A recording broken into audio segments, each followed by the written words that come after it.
Good morning. The Subcommittee on the Federal Workforce, U.S. Postal Service, and Census will come to order. I would like to begin this hearing by reading the mission statement of the Oversight Committee, as we normally do. We exist to secure two fundamental principles. First, Americans have a right to know what the money Washington takes for them is well spent. And second, Americans deserve an efficient, effective government that works for them. Our duty on the Oversight and Government Reform Committee is to protect these rights. Our solemn responsibility is to hold government accountable to taxpayers, because taxpayers have a right to know what they get from their government. We will work tirelessly in partnership with citizen watchdogs to deliver the facts to the American people and bring genuine reform to the Federal bureaucracy. This is the mission of the Oversight and Government Reform Committee. And we'll start with my opening statement. It's critical and challenging questions surround the future of the Senior Executive Service. The SES was created in 1979, was envisioned as a mobile executive corps with a broad view and ability to manage across the Federal Government. The Office of Personnel Management, the OPM, was charged with administering the program and assisting agencies in selecting, developing, and managing the most experienced segment of the Federal workforce. More than a decade ago, changes to the SES pay system were implemented to alleviate pay compensation and better focus, pay compression and better focus compensation based on performance. Despite these statutory requirements, the Committee's oversight work has shown that the government continues to lack the quality executive leadership necessary to administer key governmental services and programs. We've seen scandals like a senior executive relaxing in a hot tub with a glass of wine on the taxpayer's dime, while another refuses to cooperate with Congress despite her admission that her employing agency targeted conservative organizations for applying for tax-exempt status. Data from the OPM shows career SES employees received on average approximately $62 million in performance awards each year for the last 5 fiscal years. That's 09 through 13. At some agencies, 90% or more of the career SES folks receive bonuses. Questions about the viability of the SES also come to mind when thinking about the Department of Veterans Affairs. The VA became embroiled in a scandal where employees falsified wait lists and made veterans wait for months for needed care, while VA executives took more than $2.8 million in bonuses, and that was in fiscal year 13.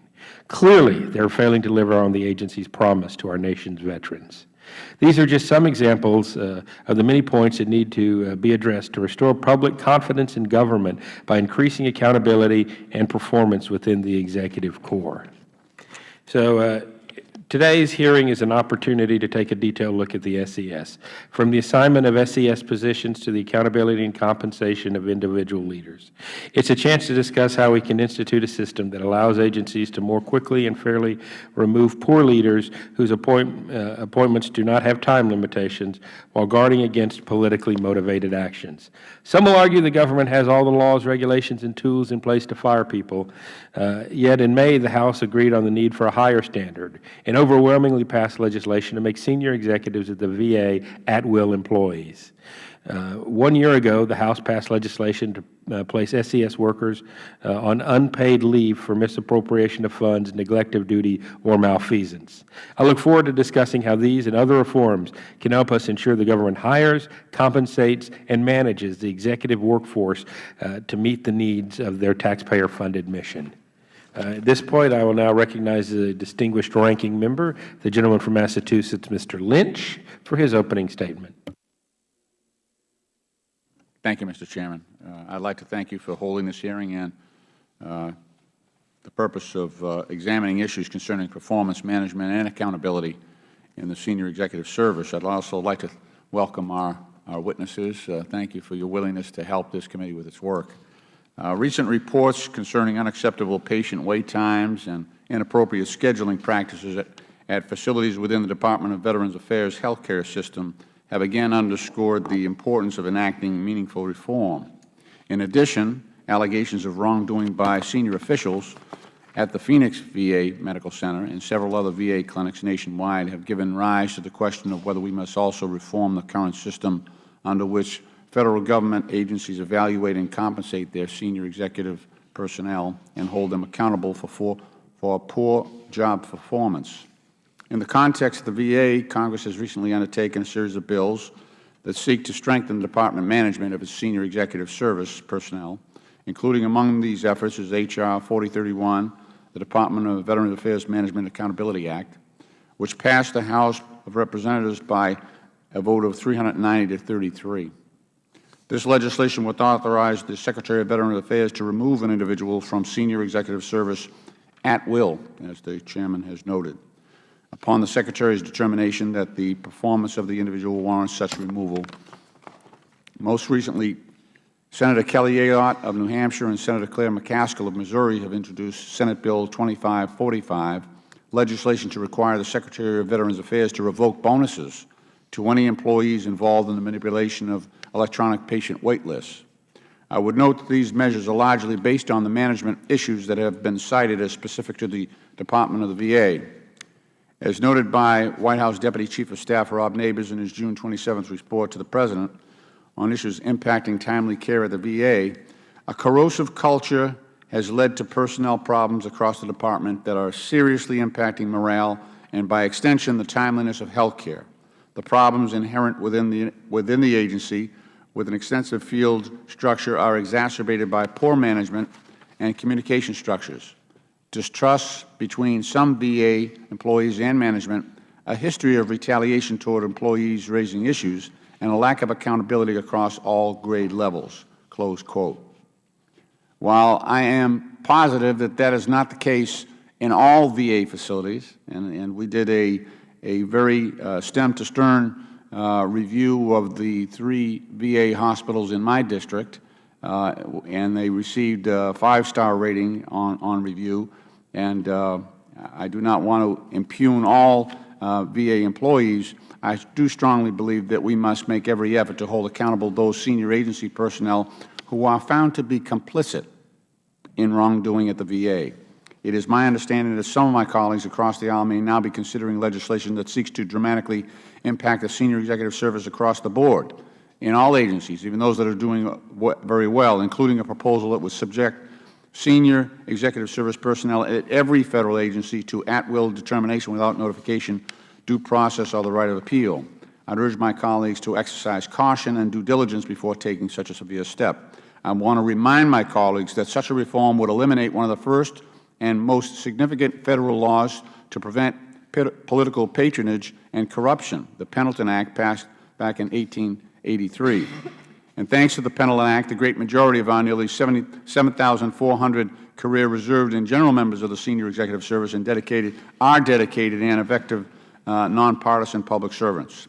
With that, I would just like to close and say that I look forward to hearing the testimony of our witnesses. Thank you. I yield back. Thank you very much. Just as a matter of housekeeping, we do have early votes in the House today. Hopefully we'll get finished before the votes. If not, we will recess and come back and complete immediately following the votes. And also, members will have 7 days to submit opening statements for the record. Now we will recognize our panel. Mr. Stephen Shee is Deputy Associate Director of Executive Resources and Employee Development at the United States Office of Personnel Management. Welcome, sir. Mr. Samuel Rutherford is Principal Deputy Assistant Secretary of the Office of Human Resources and Administration at the United States Department of Veterans Affairs. Welcome to you, sir. And Ms. Carol A. Bonacero is President of the Senior Executive Association. Welcome, Ms. Bonacero. Pursuant to the committee rules, all witnesses will be sworn in before they testify. Would you please rise and raise your right hand? Do you solemnly swear or affirm that the testimony you are about to give will be the truth, the whole truth, and nothing but the truth? Let the record reflect all witnesses have answered in the affirmative. Please be seated. Thank you very much. Again, we're going to follow the normal rules of the committee, where you'll have each have 5 minutes to make your opening statement, and then we will rotate through the panel up here with 5-minute rounds of questionings. Let's go ahead and begin with Mr. Shee. You're recognized for 5 minutes, sir. Thank you, Chairman Farenthold. Chairman, Ranking Member Lynch, and distinguished members of the subcommittee, thank you for holding this hearing and for inviting me to speak today. about the Senior Executive Service and the United States Office of Personnel Management's role in managing the SES. I appreciate your interest in ensuring the Federal Government is doing everything possible to enable and hold accountable an effective Senior Leadership Corps. Members of the SES are front and center in managing the challenges that come with operating in a budget-constrained environment where Federal agencies are often asked to continue to carry out their critical missions and, in some cases, increased requirements with reduced resources. SES members are responsible for providing leadership within agencies and across agencies to meet the changing needs and priorities of the American people and to provide consistency in leadership across administrations. SES members are directly accountable for individual and organizational performance. Their compensation is based upon their performance, and they are subject to removal from the SES for performance or from Federal service entirely for misconduct and other reasons. The responsibilities for human capital management of the SES have been divided by statute between agencies and OPM, and this division reflects a balancing of the important needs of individual agencies and the important needs of the entire Federal Government. On one hand, agencies strongly need direct operational control and flexibility to apply their expertise in best addressing their mission and agency-specific requirements. On the other hand, the Federal Government and our entire nation have a strong interest in ensuring that agencies operate consistently and efficiently, accomplished through the centralized leadership, government-wide standards, and oversight for which OPM is responsible. For example, OPM is required, in consultation with the OMB, to review requests from each agency to allocate a specific number of SES positions for each agency. And this responsibility helps ensure appropriateness and consistency in the establishment of SES positions. In this way, OPM also helps ensure appropriate numbers of senior executive positions are in place within each agency and across the Federal Government to enable effective and continual operations of government agencies and programs. Agencies have authority to recruit, assess, and hire SES employees. Specifically, agencies make career SES appointments through a competitive merit staffing process that includes requirements to ensure fair and open competition and selection based upon merit. OPM is required to establish one or more qualifications review boards, QRBs, to certify the executive qualifications of agencies' proposed candidates for initial appointment to the SES cadre. OPM also has reserved the authority to review agencies' proposed career SES appointments to ensure that they comply with all merit staffing requirements and are free of any impropriety. Agencies also have the authority to determine, in accordance with OPM criteria, initial pay for SES members, and then to determine additional compensation through salary adjustments and performance awards. These are a combination of tools for the overall compensation of the senior executive service members based upon performance. OPM annually reviews data on agencies' SES performance ratings, pay adjustments, and performance awards to assess whether agencies differentiate pay based upon performance, including appropriately granting SES performance awards to encourage excellence in performance. Again, this is OPM's responsibility to help provide appropriateness and consistency across the Federal Government. Each agency is required to develop one or more performance appraisal systems for SES members, subject to OPM standards, and the agency's appointing authority, typically the agency head, issues final performance ratings and determines correlating compensation for SES members in the agency. OPM is responsible for reviewing the agency's SES performance appraisal system for compliance with government-wide requirements of law, regulations, and OPM standards to determine appropriateness for OPM approval of the system. This approval allows the agency to implement the system. Subsequently, OPM may review the agency's implementation of the system to determine adherence to government-wide law, regulations, and standards. Based upon this review, OPM may, with OMB concurrence, then certify the system, and this certification enables the agency to access the higher rates of pay to recruit and compensate their senior executives. Agencies have the authority and responsibility, and in specific situations are required by law to address poor SES performance by reducing pay, reassigning or transferring SES members, or removing them entirely from the SES. Agencies also have the authority and responsibility to address SES disciplinary matters, including misconduct, neglect of duty, or malfeasance, by taking actions against the SES members, such as reductions in pay, suspensions lasting more than 14 days, or removal entirely from the Federal service. OPM takes seriously its responsibilities pertaining to the SES and remains committed to providing centralized leadership and oversight on the management of SES members across the government. Thank you for inviting me here today, and I am happy to answer any questions you may have. Thank you very much, Mr. C. Mr. Rutherford, you're now recognized for 5 minutes for your opening statement. Thank you. Chairman Farenthold, Ranking Member Lynch, distinguished members of the subcommittee, thank you for this opportunity to appear before you today. I would like to express on behalf of the VA workforce our commitment to serve veterans. To accomplish this mission, we must recruit and retain the best talent, many of whom require special skills in healthcare, information technology, and benefits delivery. In general, VA requires talented executives to manage the complex set of VA facilities and programs. We are competing in tough public and private labor markets, and to remain competitive, we rely in part on incentives and awards that attract and retain talent and recognize superior performance. I want to highlight that awards are part of the SES pay structure. As outlined in the statute, awards were designed to be part of SES compensation. That is the premise of pay for performance. Failure to recognize performance puts VA at risk of losing our most effective senior talent. Most critical to applying higher salary and performance awards is having an OPM-certified appraisal system. Without OPM certification, salaries are restricted and awards are not permitted. The OPM process is rigorous and requires that performance distinctions must be made. VA has such a executive appraisal system approved by OPM. That said, we definitely recognize that we must do better in holding our leaders accountable. Fundamental to attaining accountability is rigorous implementation and oversight of performance plans that align organizational goals to executives. To have a good program, we must improve our performance management capabilities. The VA leadership must also more thoroughly engage in managing SES performance plans to include setting and verifying outcomes and documenting shortcomings. Performance management has many challenges. By its nature, it is very subjective and complex. It is used to identify superlative and poor performers, and it's the foundation of development, mentoring, and accountability. Our senior executives must know how to craft good outcome-focused objectives. They must fully understand the process and know how to document deficiencies so that decisions on performance will be defensible and prevail during the due process steps that follow those decisions.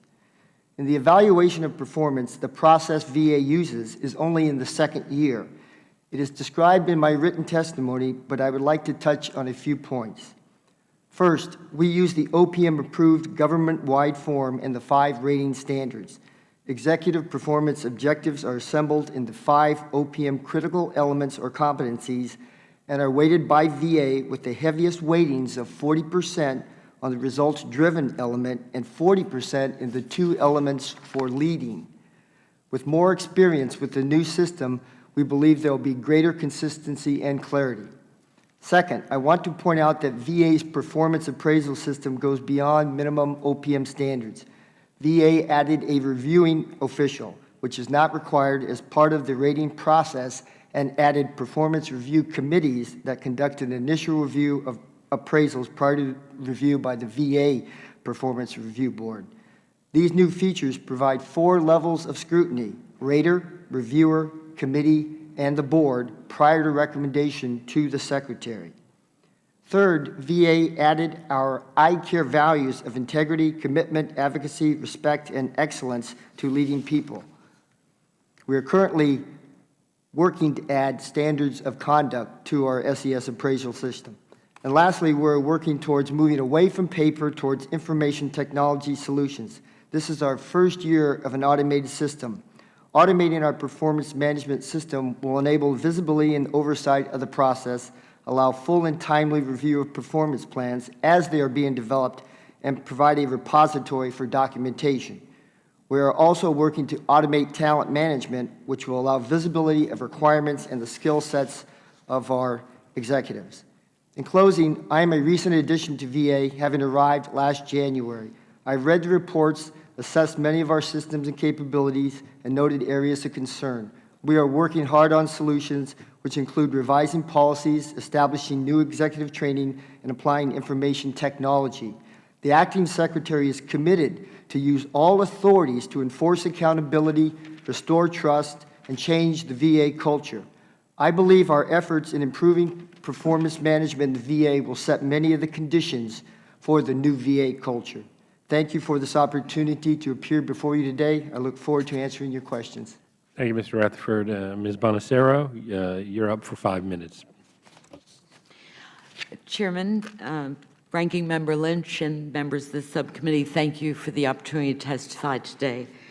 The Senior Executive Association represents the nearly 7,000 career members of the SES. For several years, we've been sounding the alarm about the challenges facing the SES in areas of needed reform. Many of these issues have now become critical in the face of problems at the Department of Veterans Affairs. So I'd like to make just 2 points. First, with regard to the state of the SES. A strong SES is critical to effective agency operations and workforce management. Yet there are serious risks to both the short and long-term viability of the senior career executive system. Career SES are highly qualified professionals who oversee sizable agency budgets and complex programs, have a large span of control, and are often also technical experts in their fields, and face a rigorous selection process to enter the SES. They're in a completely different personnel system with no locality pay, all pay adjustments and awards based on performance, and entirely discretionary with the agency, and they have no effective appeal rights. The perception seems to be that a certain number of executives must be poor performers and that the ratings of many are inflated. If a large number of senior executives were not working at the fully successful or better level, it would indicate an ineffective selection process. Where there are poor performers, sufficient remedies exist to hold them accountable with relative ease. And let me make clear, SEA believes that they should and must be held accountable. A February survey of our membership found 51% of respondents rating overall morale among the SES as their agencies as low or very low. The rate of retirement of current SES is up 40% since 2009, and talented, able GS-14s and 15s are declining to go into the SES. Thus, the service may well become a place of last resort as high-performing employees take their skills to the private sector. What's led to this situation? An essentially broken pay-for-performance system, the pay freeze, a substantial reduction in performance awards, a suspension of the Presidential Rank Awards in 2013, ever-increasing challenges to do more with less, but also a series of punitive legislative proposals to penalize all senior executives, regardless of their performance, and an atmosphere which inhibits risk-taking and innovation because failure is unacceptable, and in which too many executives facing investigations have been treated as guilty until proven innocent. SEA recommends some essential reforms to the SES. They are outlined in our written statement, and we stand ready to work with the subcommittee in a comprehensive review of the system to ensure reforms that promote fairness, transparency, and efficient government management.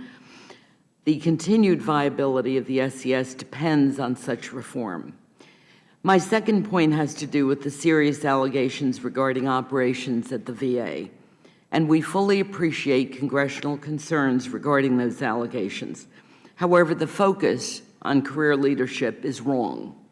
The systemic issues at VA will remain, irrespective of changes in the personnel system, because these are systemic issues. They are ones which political leadership has repeatedly failed to address. Political leadership, not career executives, call the shots, to use the vernacular.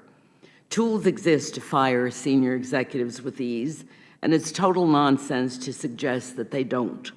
If they're not being used, it's for one of two reasons.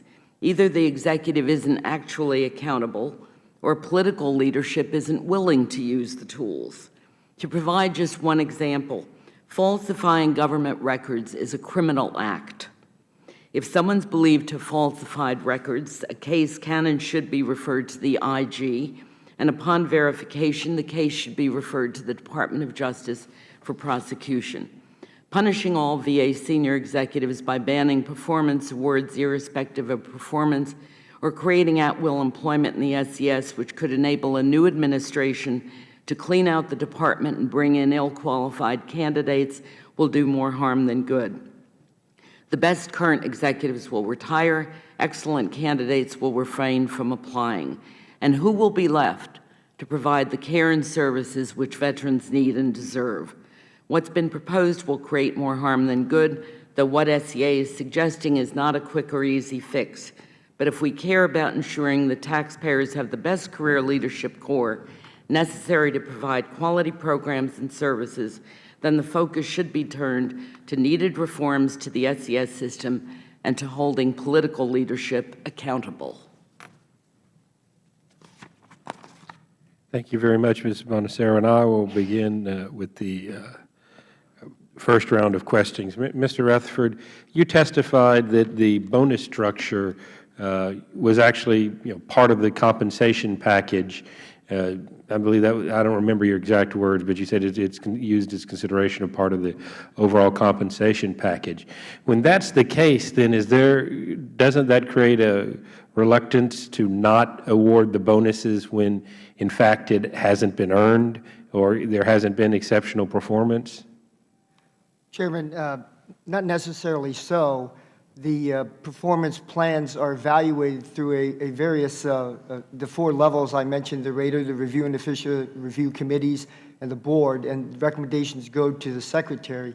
We make distinctions in evaluation.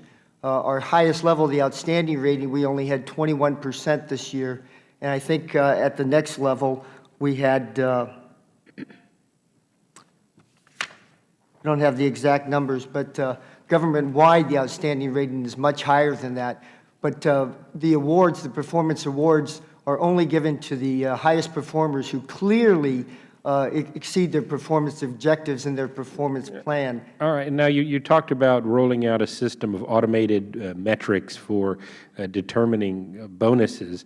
My concern with that is, in the recent scandal that we've seen with the VA, it was like that system was being gamed rather than entering appointment requests into the computer system. You saw pressure on folks at the VA to keep separate paper lists. So the automated metric system then wouldn't have caught those delays. What actions are being taken to ensure the system's other automated metrics aren't being gamed in the same fashion? Thank you, Mr. Chairman. The information technology system I referred to will automate all the SES performance plans across the VA. We have over 501 senior executives. Right now, it's all paper. This was the first year we required performance plans to be put into an automated system. Therefore, we can look and see what the performance objectives are. We can review all the performance plans at the central level. Not only that, we can make sure they're all done within the first 30 days of the rating period. We can make sure counselings are done, and we'll have an audit trail of documents of mid-year assessments and identification of shortcomings. Prior to that, we had no ability at an organization as large as the VA. Mr. Rutherford, I don't mean to sound like I'm picking on you, but one of my big concerns is the VA. We have a responsibility to keep the promises we made to our veterans, so I'm a little bit worried. And then the committees learned that in fiscal years 2011 and 2013, 339 SES employees of the VA charged an average of 90 days of administrative leave for various reasons, as compared to a government-wide average of 4 days per SES employee during the same time period for various reasons. Would you explain the reasons behind the VA's high average use of administrative leave by SES? Mr. Chairman, I don't have the information on that. I would like to take that for the record. Would you please get back to us on this? I will. Can you tell us what some of the reasons or activities SES employees are allowed to use administrative leave?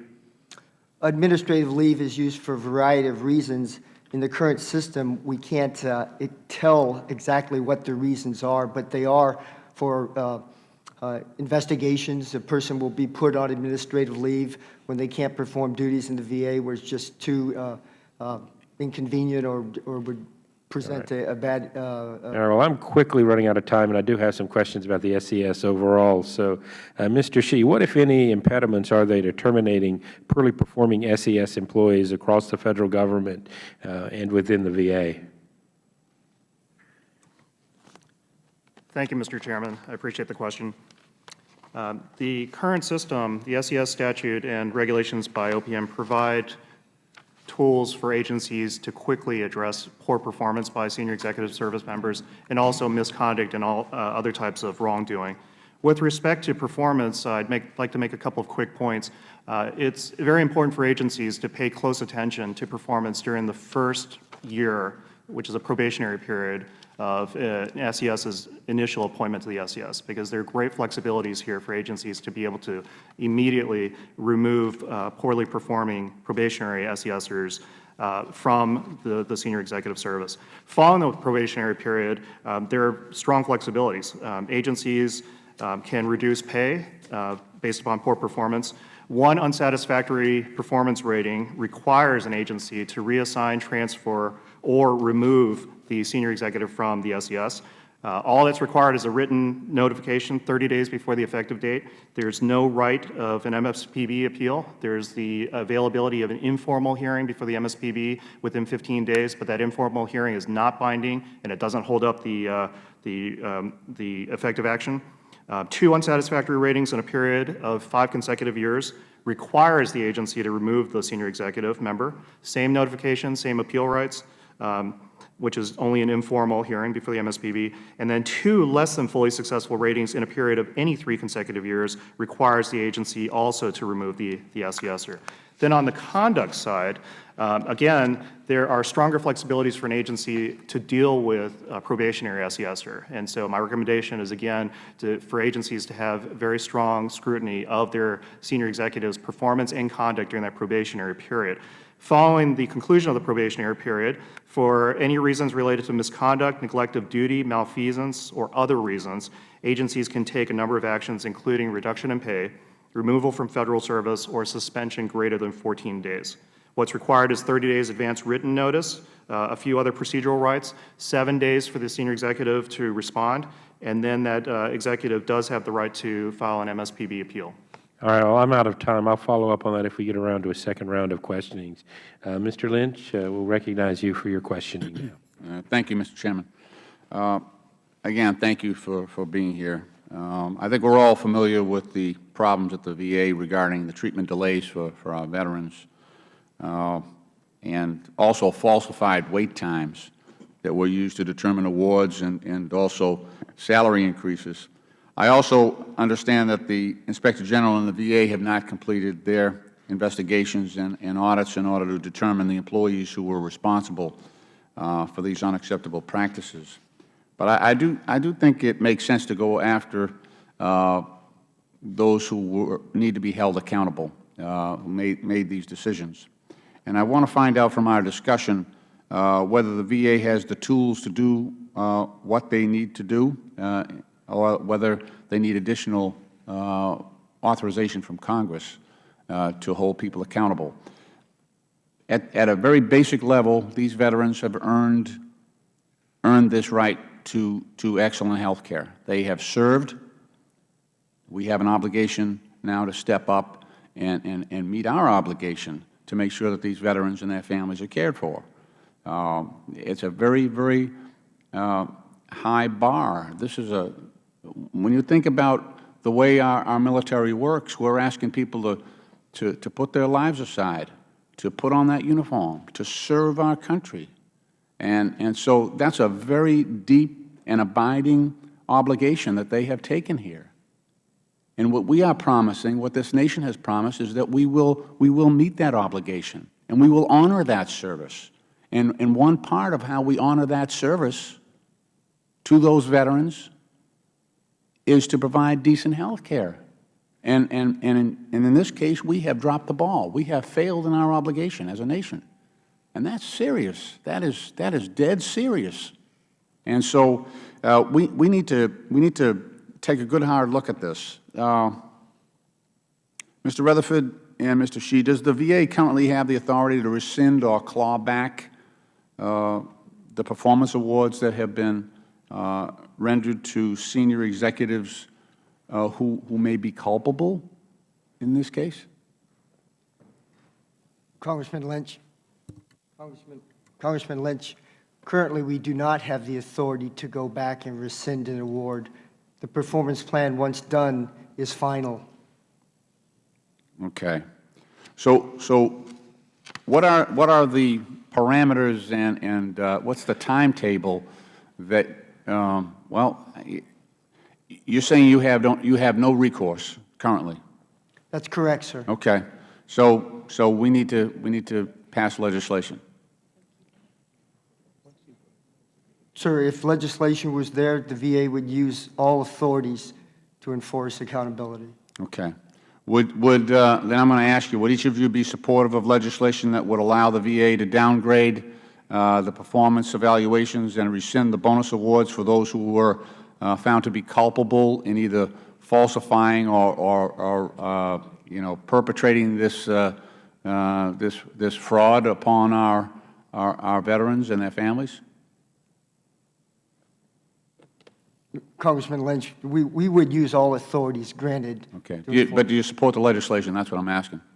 The legislation to allow us to go back and change ratings once investigations are completed and we find that there was wrongdoing? Yeah. We have indicated that, yes, sir, we would use all authorities.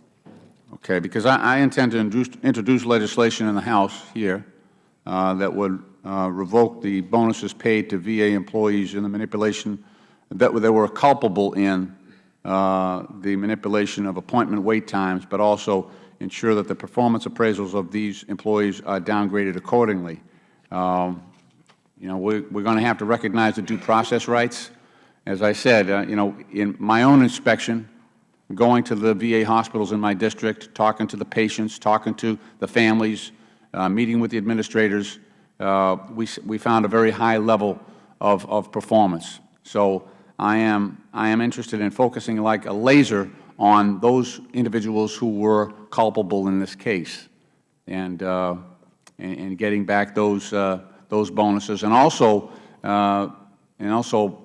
putting that out as a marker to those in the future who might think about manipulating the process in a way that harms our veterans. So I appreciate the witnesses' testimony, and look forward to working with you.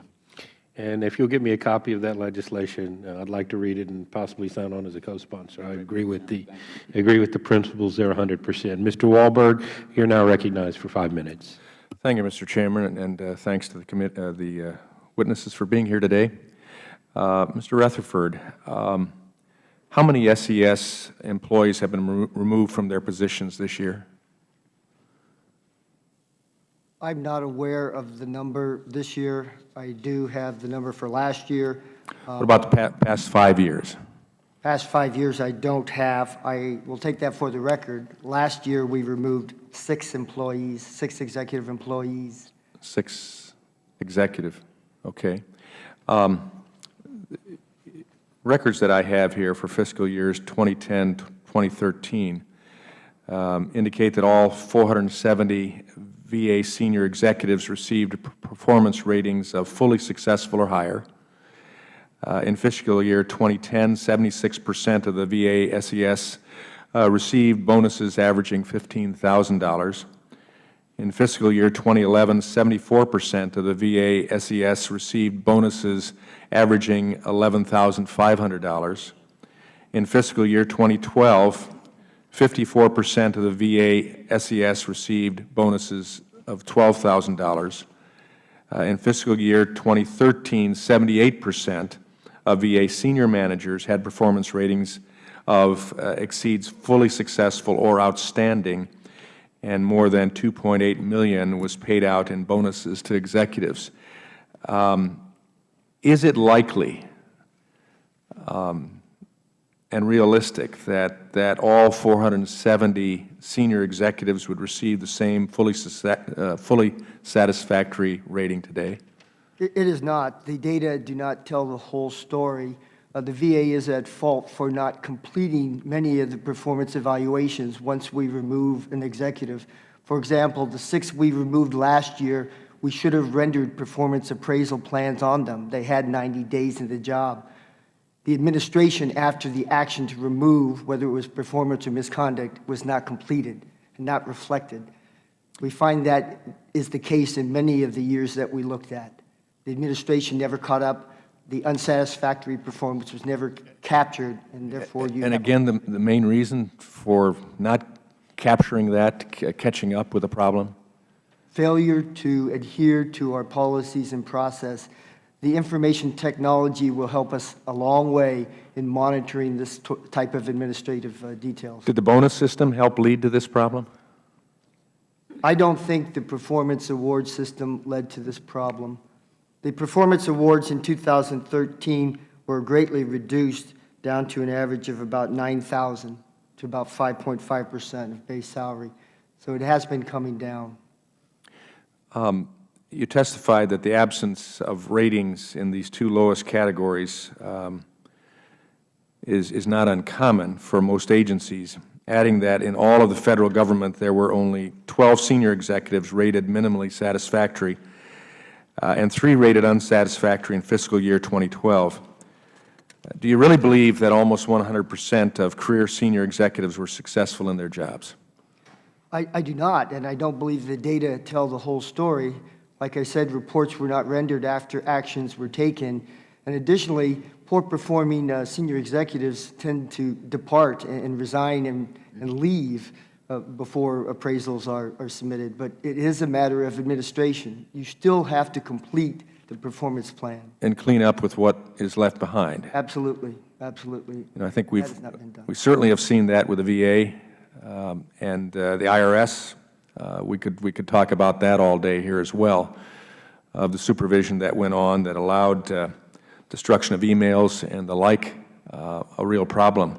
Let me ask a general question for all of you, if you'd care to answer. What, if any, impediments are there to terminating poorly performing SES employees across the Federal Government and at the VA? And I'm open to answers from anyone. I think we have all the authorities to do our job and hold folks accountable, executives accountable. The hardest part is performance management and evaluation is subjective. It's hard. You have to document. You have to know what you're doing to be defensible in the due process steps that follow. So you have to have a good system. You have to have good objectives aligned to the executive. You have to track them. You have to counsel. And you have to document. Because at the end, you have to defend your decision. I think that's the hard part. Executives knowing how to confront poor performance. Ms. Benisaro? I would argue that I think what Mr. Rutherford has suggested would be what would be fair. In other words, to make perfectly clear to the executive, here is what we expect from you. We're going to hold you to it. The trick is to be certain you have a good enough system that really enables you to evaluate that. But the fact of the matter is that the agency, the department, does not have to put on a major defense if they decide to fire a senior executive. And that's a matter of spine. Okay. It's called take the action when it's appropriate, because that executive has no effective appeal right if they are fired for poor performance. They can go to the MSPB, and if the MSPB agrees with them that their firing was inappropriate, it's only a recommendation to the agency, and which the agency or department can ignore. So it's not as though there is a major bureaucratic effort that one has to go through. And it is quite true that many executives who have not done well, in fact, will retire or get the message and move on out. Thank you. My time has expired. I yield back. Thank you very much. And I've got just a couple more questions, and we'll give Mr. Lynch an opportunity to ask any questions that he may still have. Mr. Shi, it's my understanding that a senior executive removed for performance can retain his or her SES pay if placed in a position with lower pay, such as a GS-15. Can you help me understand why we would allow executives removed from their position for performance to retain their pay if placed in a new position? Chairman, thank you very much for your thoughtful question. It is a question that I believe is open to discussion. The point that I would emphasize is the SES statute, all of its purposes are intended to foster, support, and enable the recruitment and retention of top executive talent into the Federal Government. The purpose of the statute is to provide conditions of employment, including compensation and civil service protections, that would make the Federal Government an attractive employer and make the Federal Government an attractive place to work. And so all of these provisions that we've been discussing today relating to performance, relating to compensation, relating to due process, and also protections such as the fallback position and safe pay are intended, again, to foster an environment where we can recruit the top talent. Do you think, though, one of the unintended consequences of that is you create a situation where if you can check all the boxes, you're fine and you can hang on to your job, and there's no real incentive to innovate and for excellence? I mean, you look at your system for rating employees, you'd expect there to be a bell curve with satisfactory and slightly above satisfactory being the high point in the bell curve, but we see practically no folks getting unacceptable reviews and a very high percentage at the very top. Thank you, Chairman.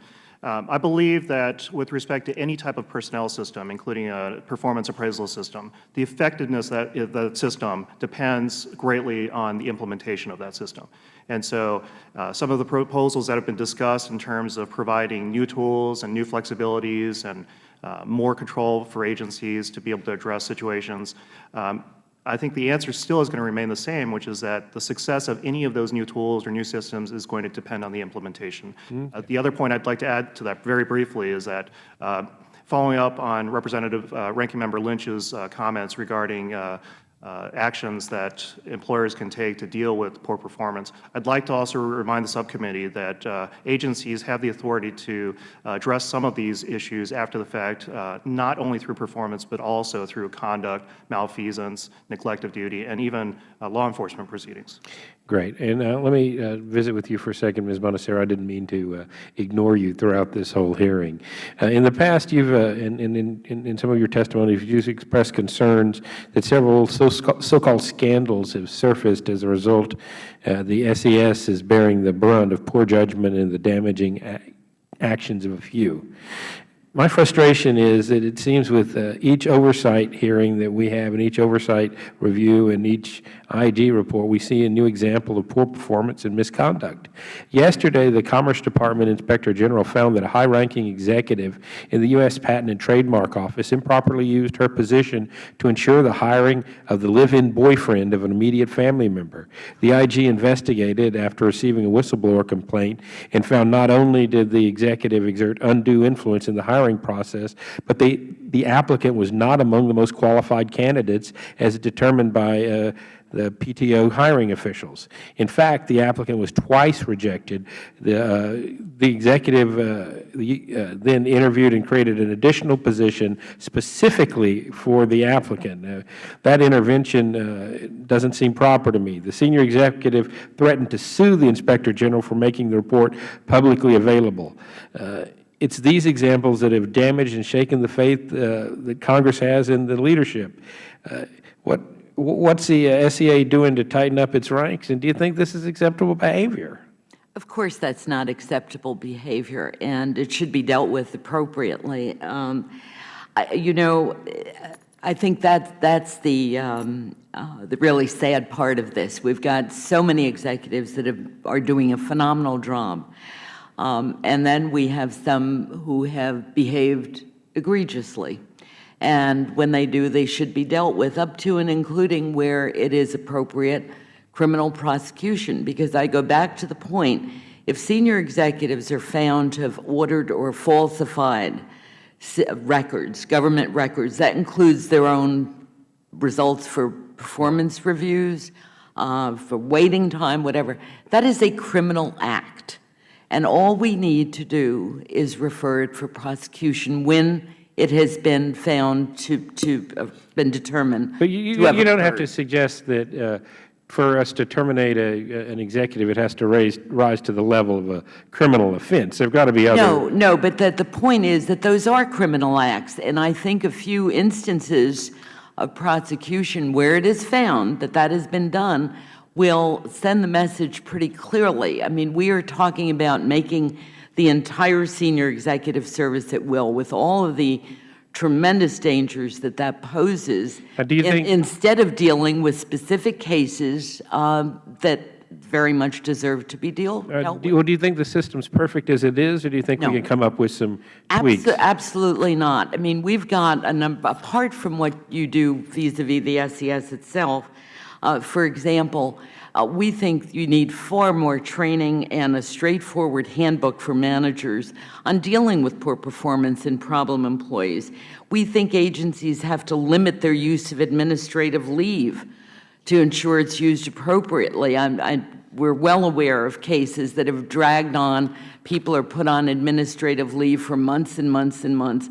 We're also aware of agencies that are ignoring IG recommendations, which are appropriate and based upon their investigation. So there are a lot of issues here that are contributing to the situation. Thank you very much. I'm way over on my time. We're about to run up on votes. I do want to give Mr. Lynch and Mr. Wahlberg, if they have additional questions, an opportunity. Mr. Rutherford, under the standards that are in place right now, you can remove somebody for malfeasance, right? For misconduct, yes, you can. Why can't we do that? Why can't we, go after these employees? I mean, would part of that, look, if an employee conceals that they're manipulating the wait times and hurting our veterans, that would seem to qualify as malfeasance and misconduct. We can fire them. Are you saying that even if we find them having done that and concealed that from their evaluators, we can't take back the bonus? Is that what you're saying? We don't have the authority. No. We don't have the authority, Congressman Lynch, to do that right now. Okay, so all right. Thank you. That's good to know. Ms. Bonasaro, thank you for your help this morning. Some of my colleagues are suggesting that we apply an at-will standard for all employees across the SES. The problem I have with that is, the last time we tried that, every time the administration changed, a new president would come in, and if he was a Democrat, he'd fire all the Republicans and put all Democrats in. And then if a Republican president got elected, he would fire all the Democrats and put all Republicans in. So, and it really, it stopped the government from working even closely to what we would expect. I don't want to go back to that point. I don't want to go back to that point. And, I don't think applying an at-will standard, so that you serve at the will of your boss, the President of the United States, and they can kick out whoever they want, whether they're doing a good job or not. I don't think that's the way we should go. But I'd like to hear your thoughts on this idea that we go to an at-will standard across the board. Well, we're terribly worried about it. We know already that there are a good number of very talented, able GS-14s and 15s who would make terrific SES candidates who aren't interested. They look at this situation. They look at the broken pay system, pay for performance. They look at the pressure on these senior executives. They look at the current atmosphere of guilty till proven innocent. They look at having to deal with political appointees, be on call 24/7, say, you know what? I don't need that. I'm very happy where I am. So we're terribly concerned about the next generation. I think if we go to at-will employment, I am really fearful for what we're going to see by way of candidates, and with the number of executives retiring government-wide, it's a real concern. I mean, if we want the taxpayers to get the quality career leadership they deserve, I think we've got to be far more thoughtful about the kind of reforms we do to the senior executive service. Yeah, I agree, and I yield back. Thank you very much. They have just called for votes in the House, but we're close enough and have the subway across here from Rayburn that we'll be able to allow Mr. Wahlberg one more round of questions. I thank the Chairman, and I'll be brief. And Ms. Bonasaro, let me just go back to the issue of compensation. You stated that the balance of risk and reward within the SES has eroded over the years because they're being asked to take on more duties and work longer hours without the same compensation given to general schedule workers. Well, that's part of the erosion. It's not without the same compensation. What we've seen happen is that there are an awful lot of senior executives who are supervising those in the general schedule who are earning more than they do. And that creates part of the disincentive when a talented, able GS 14 or 15 looks at the idea of moving into the SES. It's like, well, why would I do that?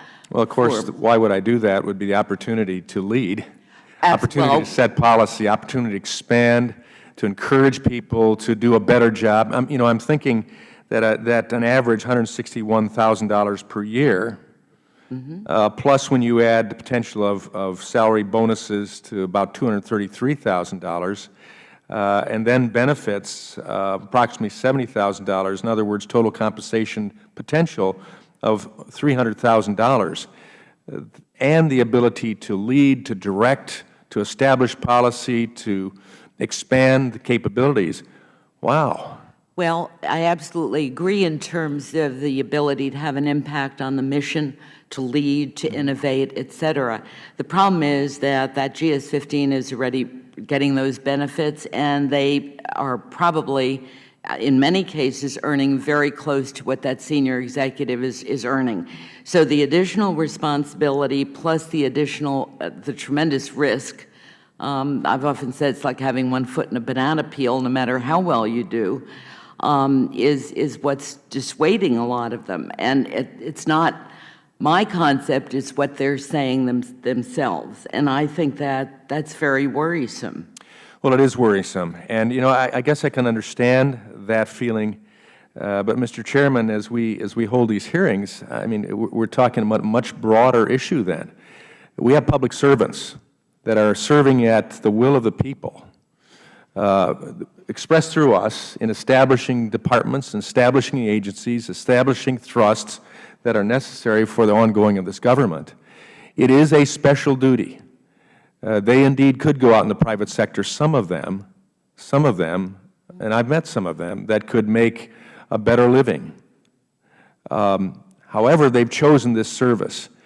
We need to perform it as honestly, uprightly, effectively, and as low cost as humanly possible, and still giving credit where credit is due.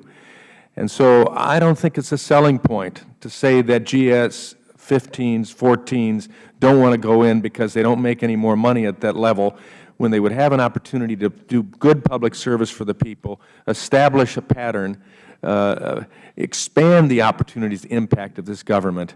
And yes, if we did follow due process, if we did give incentives to continue serving well, and also make it very clear that if you don't, it's not automatic that you stay. It might encourage some of these lower level, at the top of the pay grade until they go to that SES, encourage them with the fact that I can make an impact. I won't make any more income maybe, but I can make an impact. And having said that, Mr. Chairman, I think there's a problem that goes in attitude as well, that responds in action. And I yield back. May I just say one thing in response, and that is that it isn't just the money. Their concern, which they have expressed, has to do with they are subject to being geographically reassigned. The younger ones are far more concerned about work-life balance, being available to their families. So the money is just one of the factors, so that there is not a sufficient attraction above and beyond. There is for a good number of them. But only, as I understand, only 3%, forgive me for breaking in there, but only 3% have been reassigned to other agencies. And, we're talking pretty good security there. A lot better security than most of us people at this rostrum right now. Every 2 years we have job review. Thank you very much. It is disappointing in summation that you've had these scandals specifically at the VA, where everybody is looking for our veterans to be taken care of. And hopefully this is the exception but not the rule, and we will continue on this committee our diligent oversight work over the entire Federal Government. I would like to thank our witnesses for being here. We were able to wrap this up in time for us to get to votes. We'll let you get back to your day job serving the taxpayers as well. Thank you for your participation, and we are adjourned.